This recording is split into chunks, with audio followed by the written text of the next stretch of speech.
Hi, this is David Kang from University of Alaska Fairbanks, and this is Unit 1 of HSEM 412, which is Preparedness and Planning.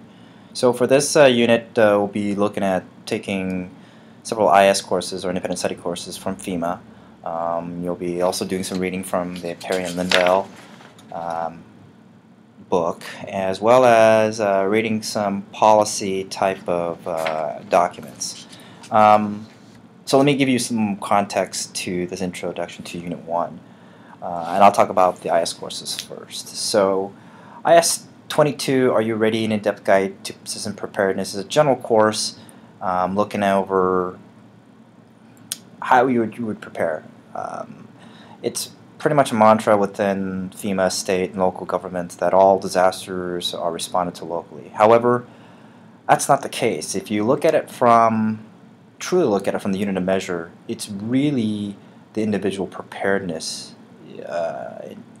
is where the unit of measure should be done. So if you're prepared, that graduates up to community preparedness, that graduates up to state preparedness, which graduates up to federal and national preparedness. So really it should be at the unit at the individual level when you look at preparedness. So obviously the community is going to respond, and response is at the local level. But in reality, preparedness starts at the individual. So that's why you're taking this IS 22 course is to get yourself familiarized with community preparedness at the individual level.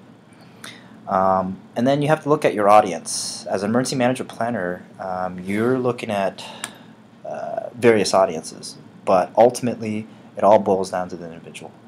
And so if you don't know what the individual preparedness needs are, then you as an emergency manager are going to have a difficult time identifying the preparedness and planning activities that would support the individual. So that's why this IS course is being conducted. The second IS course is emergency planning. I want to focus on the planning itself. And as we go further along through the units, you'll learn about the emergency planning process. But for taking this course, you'll realize that the process itself is more important than the product.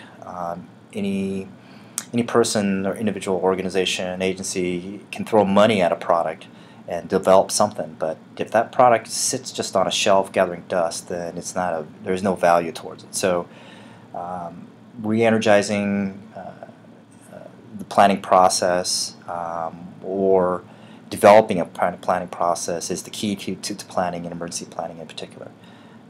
So we need to look at how to do that from start to finish. And as an emergency manager, particularly those that have come from the emergency management or emergency services background or law enforcement or first responder folks, it's something new to them because your role as an emergency manager is not about responding, but in fact it's about planning and coordinating. So that's the take-home lessons for emergency management planning as you take this IS 235A course.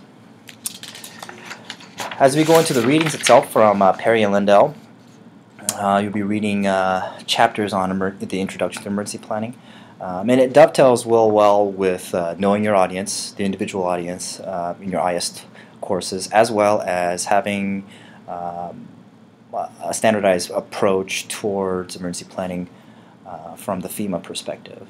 But the introduction gives you a lot more of a broader context. Perry and Lindell does a pretty good job as explaining that the details of emergency planning involves the whole community.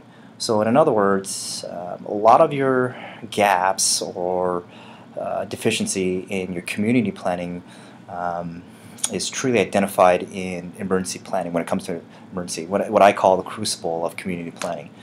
Take your examples of Hurricane Katrina, lack of law enforcement, basically disappearing when the event occurred. That's a big gap in their continuity of operations. It's a component of emergency planning. So emergencies really and disasters really bring out the flaws in community planning, and that's what's stressed in this chapter.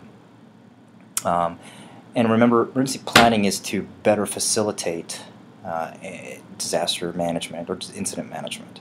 It really isn't geared towards managing the incident, but in fact just supplementing and getting the community or the emergency management the ability to manage incidents better. So in other words, it's not ICS, Incident Command System. What it is tools to enhance the ICS systems. And that's what you get from the Introduction to Planning 2 from Perry and Lindell. Looking at the second chapter that you'll be looking at, pattern behavior disasters, incidents of all types, there's a human component towards it, not only on infrastructure. And this delves on how to actually manage human behaviors, or at least understand the human component, human behavior components. In a few of the chapters, you'll learn about communication tools and how it relates to planning. But understanding human behavior, understanding the types of human behaviors that are prevalent within disasters will definitely help you as an emergency planner. And this chapter discusses this, goes into the details a bit more. And ultimately, the key towards emergency planning in regards to human behavior is the civil order piece. Because if you don't have civil order, if you don't have,